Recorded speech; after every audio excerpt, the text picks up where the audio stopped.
അപ്പോൾ നമുക്ക് അടുത്ത എക്സസൈസ് പഠിക്കാം.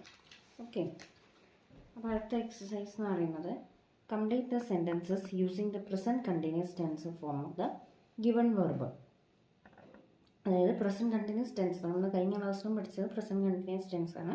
അപ്പോൾ കുറച്ചും കൂടി നമുക്ക് എക്സസൈസസ് വർക്കൗട്ട് ചെയ്യാം, എന്നാലേ നമുക്ക് തറവായി എന്ന് പറയാൻ പറ്റുള്ളൂ, നിങ്ങൾക്ക് തറവുള്ളൂ. അപ്പം ഫസ്റ്റ് ക്വസ്റ്റ്യൻ, ഈ ഡാഷ് ബ്രാക്കറ്റിൽ ഈറ്റ് എന്ന് കൊടുത്തിട്ടുണ്ട്, കഴിക്കുക എന്നുള്ള, എ ഡിന്നർ. അപ്പോൾ ഇങ്ങനെ പ്രസൻറ്റ് കണ്ടിന്യൂസ് ടെൻസ് ഫോമിലേക്ക് വരും, ING ഫോമായിട്ട് വരണം. അതായത് ഇങ്ങനെ വരാം, is eating, is ING form വരണം. ഈറ്റ് എന്നാണ് ബ്രാക്കറ്റിൽ കൊടുത്തത്, അത് ING ഫോമായിട്ട് വരണം. ഈറ്റ്, ഈറ്റിംഗ് എന്ന് വരും.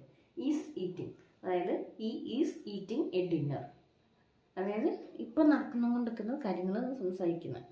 ഓക്കെ, അതാണ് present continuous tense form of the word. Mridula dash ബ്രാക്കറ്റിൽ ടോക്ക് വിത്ത് അവർ ഫ്രണ്ട്സ്. അപ്പോൾ എന്താ പറയുക, Mridula is talking with her friends.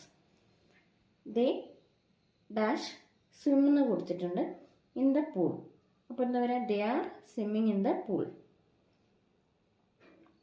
I ബ്രാക്കറ്റിൽ റൈഡ് എന്ന് കൊടുത്തിട്ടുണ്ട്, a bicycle to school. I am riding എന്ന് വരും. Okay, I was riding, I is riding എന്നൊന്നും പറയില്ല, ഐ ആം റൈഡിങ് എന്നാണ് പറയാം. ദേ ഡാഷ് ടോക്ക് ബ്രാക്കറ്റ് കൊടുത്തിട്ടുണ്ട് with each other. They are talking with each other എന്നാണ്. പിന്നെ മൈ പാരൻസ് ബ്രാക്കറ്റിലെ വർക്ക് എന്ന് കൊടുത്തിട്ടുണ്ട്, ഹാർഡ് ടു ഏൺ മണി. അതായത് മൈ പാരൻസ് ആർ വർക്കിംഗ് എന്നാണ് വരിക, are working hard to earn money. Okay, അപ്പോൾ അടുത്ത ക്വസ്റ്റ്യനിൽ പോവാം. അവർ കൺട്രി ബ്രാക്കറ്റിൽ get richer. Our country is getting richer. Okay, I am playing the piano no. I am ബ്രാക്കറ്റിൽ play എന്ന് കൊടുത്തിട്ടുണ്ട്, I am playing the piano no. I ബ്രാക്കറ്റിൽ buy groceries ആവും. അപ്പോൾ എങ്ങനെ വരിക, ബൈ എന്നുള്ള ബൈയിങ് ആവും, I am buying. Okay, Sohan and Lily ബ്രാക്കറ്റിൽ മൂവ് കൊടുത്തിട്ടുണ്ട് to Delhi this week. Sohan and Lily are moving to Delhi this week. അങ്ങനെയാണ് വരിക. യു ആർ ടൈപ്പിംഗ് എന്ന് വരും, ടൈപ്പ് എന്നുള്ള ടൈപ്പിംഗ് എന്ന് വരും, typing on the computer. The gardener മൂന്നാണ്, is moving the grass. My and is painting a picture. Paint എന്നുള്ള painting എന്നാവും. എന്താണോ തന്നത് അത് ING ഫോമിലേക്ക് വരും, പ്രസൻറ്റ് കണ്ടിന്യൂസ് ഫോമിൽ. ഓക്കെ, മൈ ഡോഗ് ജമ്പ് എന്നുള്ള ബ്രാക്കറ്റിൽ കൊടുത്തത് one walking its tail. Is jumping എന്ന് വരും, ജമ്പ് എന്നുള്ള ഈസ് ജമ്പിങ് എന്ന് വരും. Okay, past continuous tense form of the വെർബാണ്. കഴിഞ്ഞ ക്ലാസ്സിൽ നമ്മൾ present continuous tense form of the വെർബാണ് എടുത്തത്. പ്രസൻറ്റ് എന്ന് പറയുന്നത് ഇപ്പം നടന്നുകൊണ്ടിരിക്കുന്നതാണ്, പാസ്റ്റ് എന്ന് പറഞ്ഞാൽ മുന്നേ നടന്നതാണ് പറയുന്നത്. അത് ഡിഫറൻസ് നോക്കണം. കണ്ടിന്യൂസ് ആണെന്ന് ING എന്ന് വരും, അപ്പം ഇതിലും അങ്ങനെ തന്നെയാണ് വരുന്നത്. പക്ഷേ ഇതിൽ പാസ്റ്റ് ആണെന്നേ ഉള്ളൂ, മറ്റേതിൽ പ്രസൻ്റ് ആയിരുന്നു. അപ്പോൾ പാസ്റ്റ് ഇത് മുന്നേ നടന്ന കാര്യങ്ങളാണ് നമ്മളിപ്പം പറഞ്ഞുകൊണ്ടിരിക്കുന്നത്, നമ്മളിപ്പോൾ ഡിസ്കസ് ചെയ്യാൻ പോകുന്നത്. അപ്പോൾ നമുക്ക് അടുത്തൊരു സെൻറ്റൻസ് നോക്കാം. I was walking through the mall.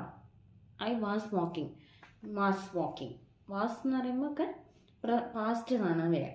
Okay, was walking, പിന്നെ was playing, were watching, were staying, അങ്ങനെയാണ് വരിക past continuous tense form of the verb.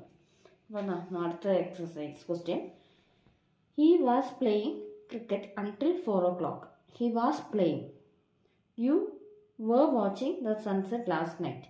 U were watching, അപ്പോൾ വേറെ ഒരാളോട് പറയാണ്, you were watching the sunset last night. നീ അത് sunset watch ചെയ്യായിരുന്നു കഴിഞ്ഞ രാത്രിയിൽ. പിന്നെ they were staying at the same hotel that here. അപ്പോൾ കഴിഞ്ഞ കാര്യങ്ങൾ പറഞ്ഞുകൊണ്ടിരിക്കുകയാണ്. അപ്പോൾ they were staying at the same hotel that here. Rani was smelling the coffee when she woke up. Okay, my dog was barking loudly at the cat. അപ്പോൾ കഴിഞ്ഞ കാര്യങ്ങളാണ് okay പറഞ്ഞുകൊണ്ടിരിക്കുന്നത്. Okay, അപ്പോൾ ഇനി അടുത്ത എക്സസൈസ്, ഇതിലും ഇൻ്റഗ്രേറ്റീവ് ഫോം ഓഫ് ദ വെർബൊക്കെ വരുന്നുണ്ട്. നമുക്ക് അത് അടുത്ത ക്ലാസ്സിൽ പഠിക്കാം.